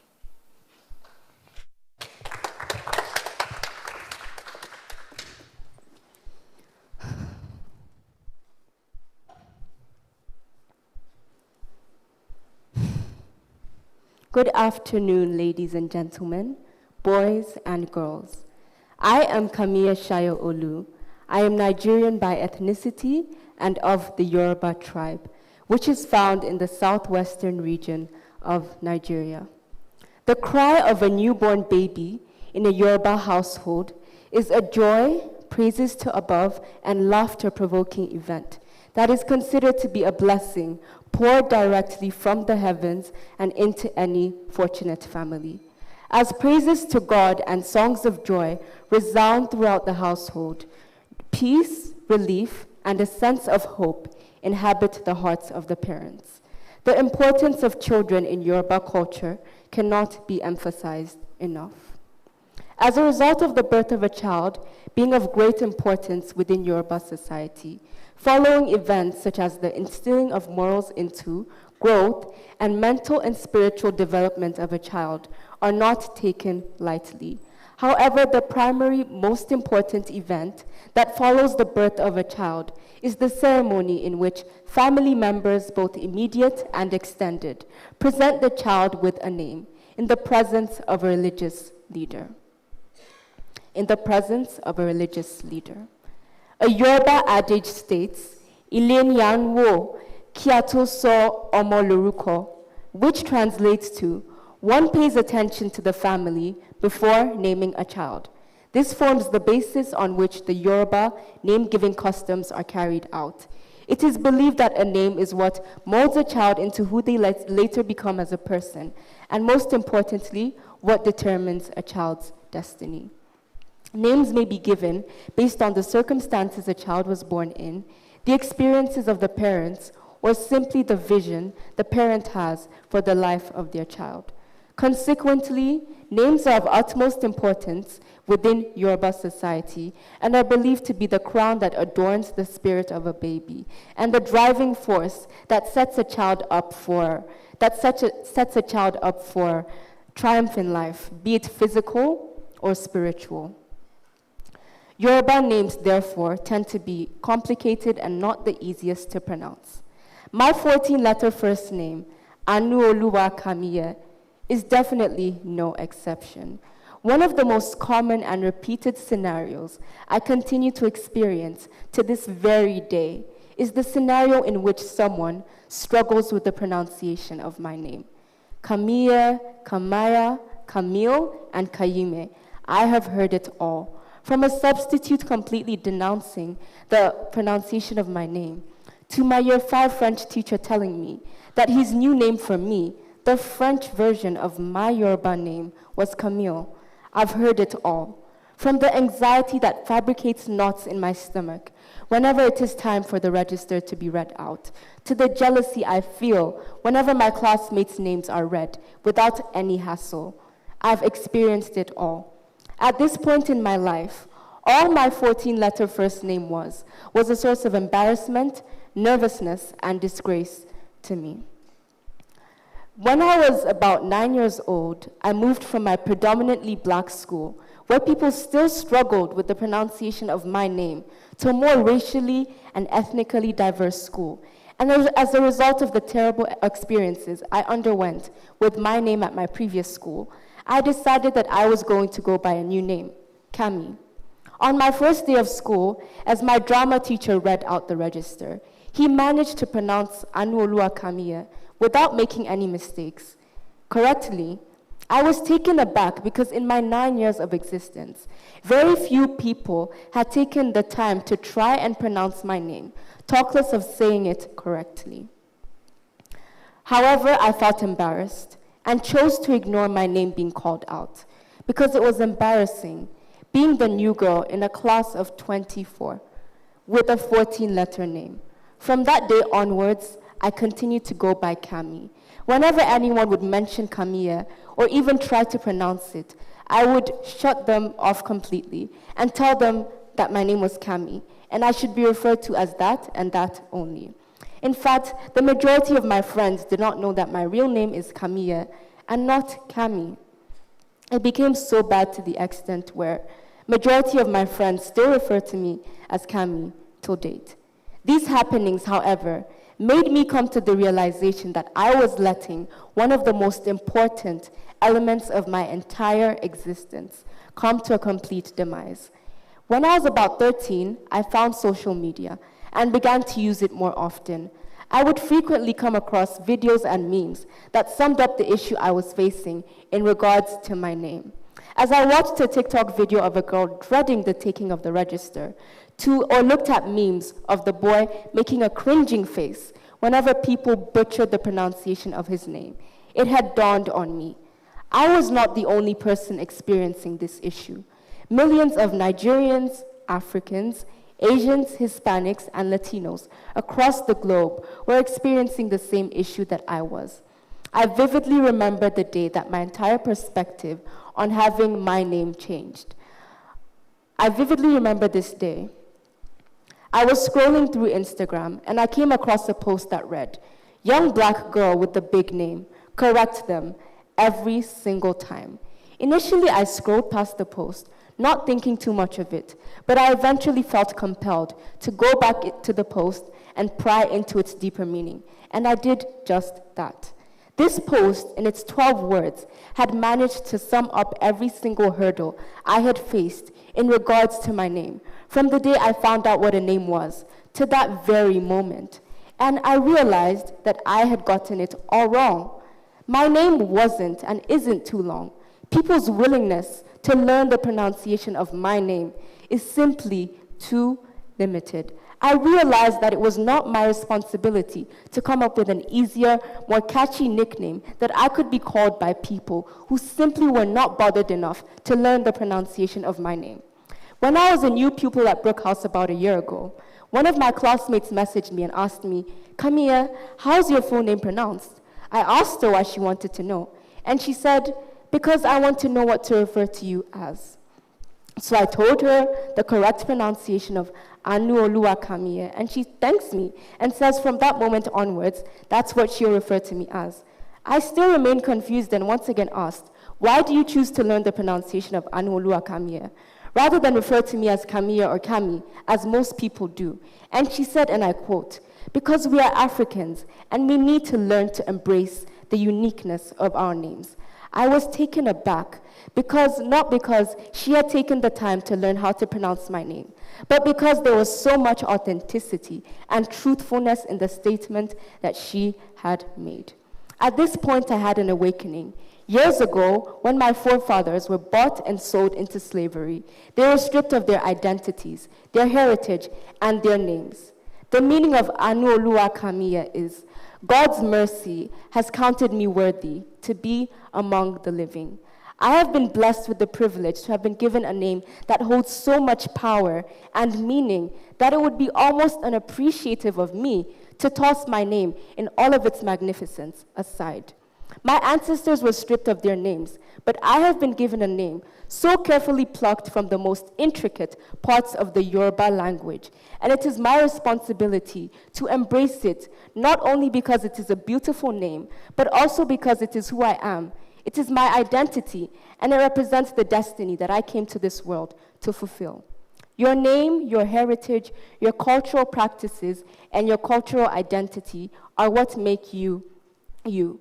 You should never try and fit yourself, as magnificent as you are, into the little box of what society tells you that you should be.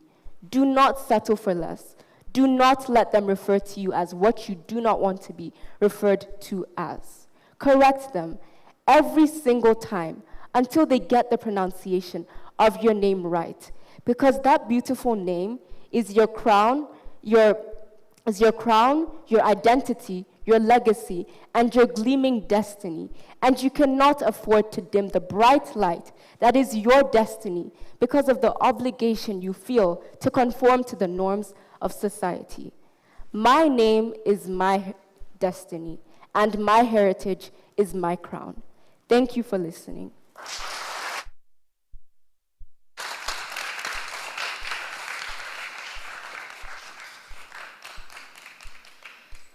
Wow. Thank you, Khamir, on encouraging us to embrace our heritage and be proud of who we are. I'd now like to invite Dr. Richard Munyang, who would give his TED Talk on mindset change for youth and climate entrepreneurship in Africa. Welcome.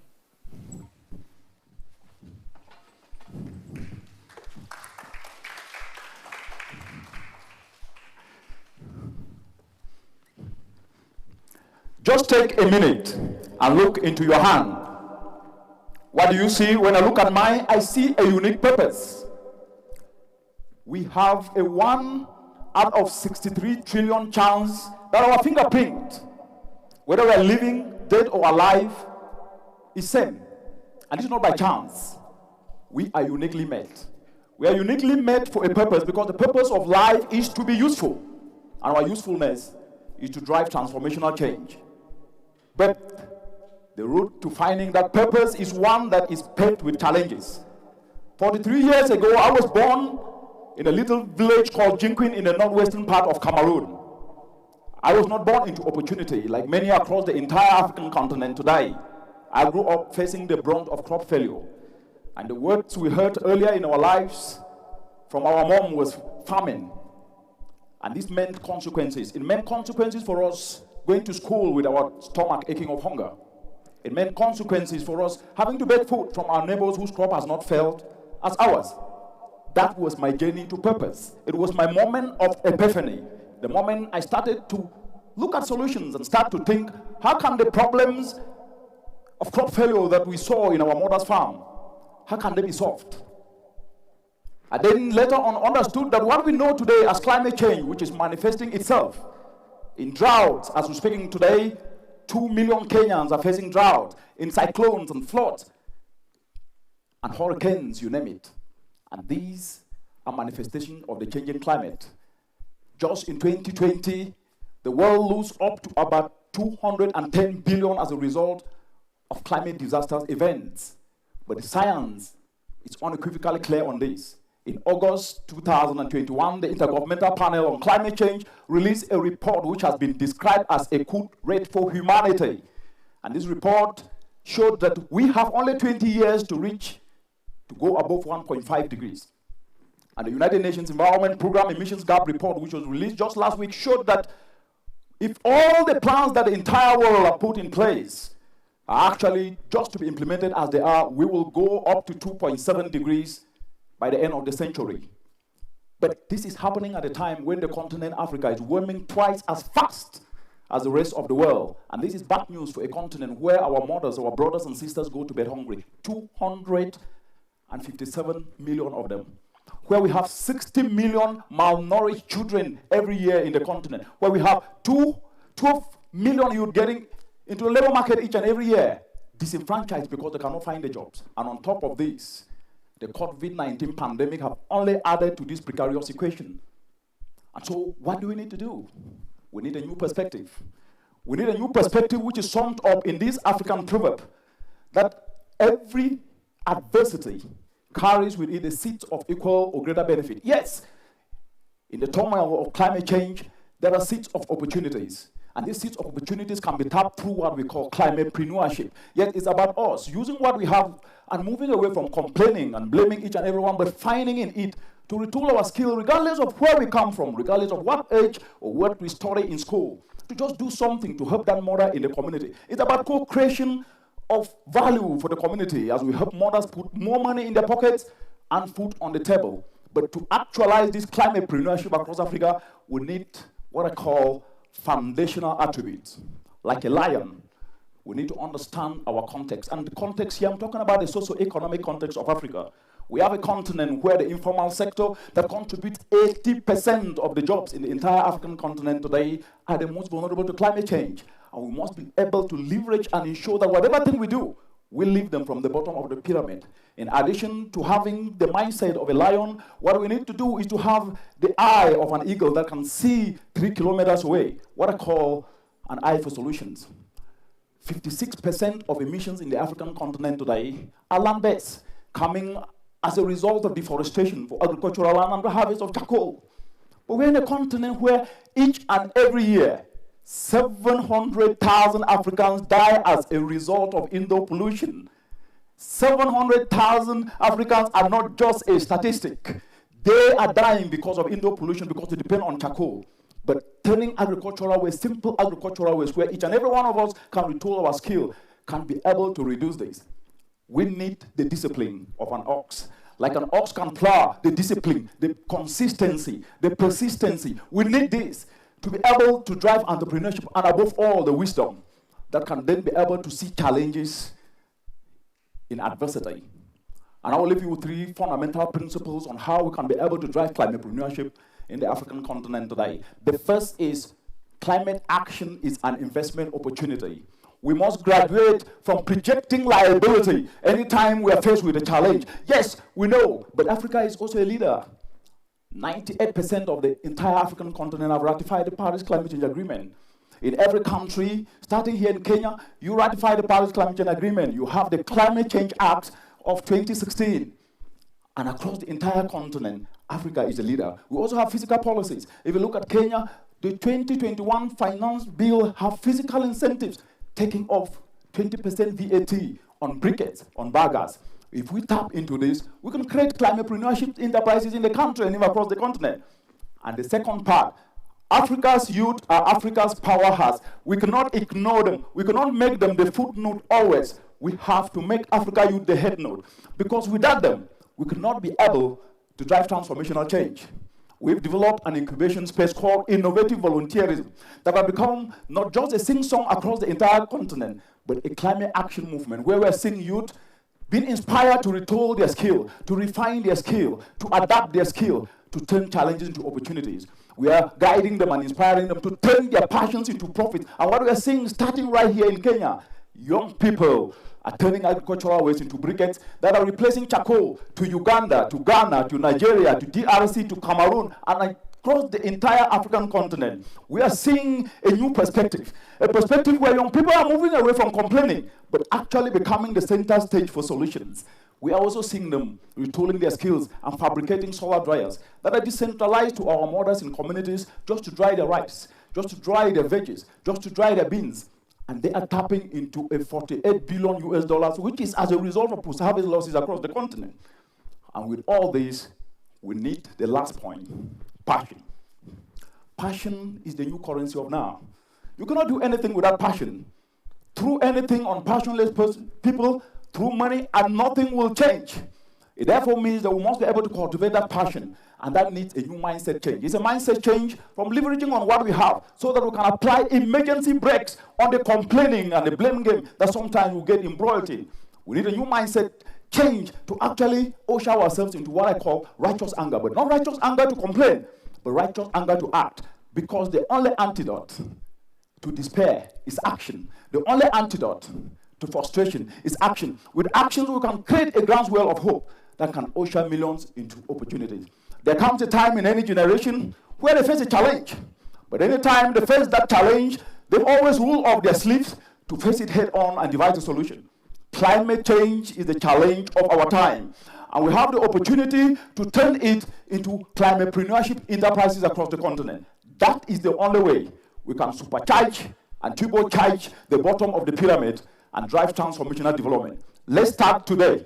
Thank you.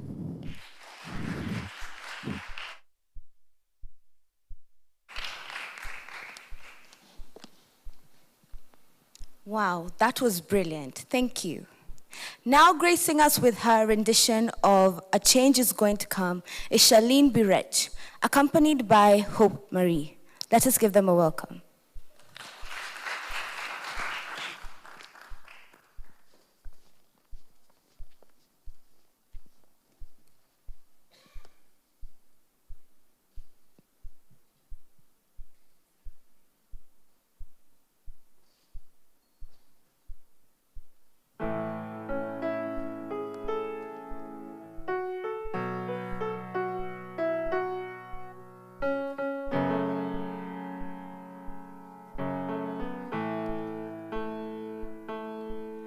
I was born by the river in a little tent. Oh, and just like that river I've been running ever since. It's been a long, long time coming, but I know a change gon' come. Oh yes, it will. It's been too hard living, but I'm afraid to die. Don't know what's up there beyond the sky. It's been a long, long time coming, but I know a change gon' come. Oh yes, it will. I go to the movies and I go downtown. Someone keep telling me don't hang around. It's been a long time coming, but I know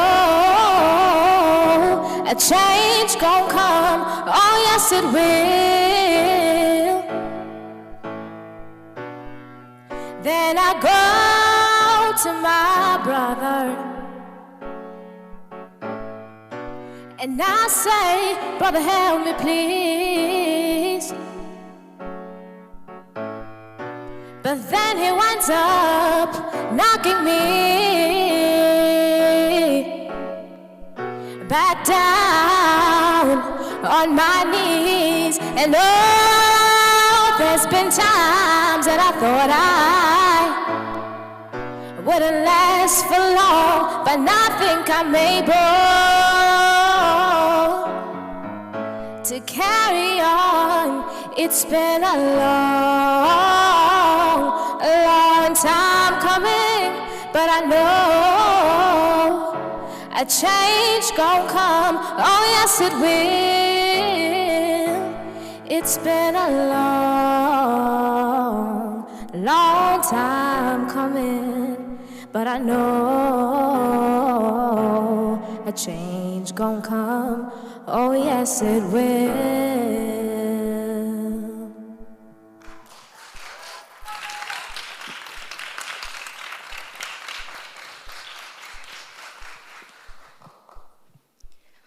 Wow, that was absolutely beautiful.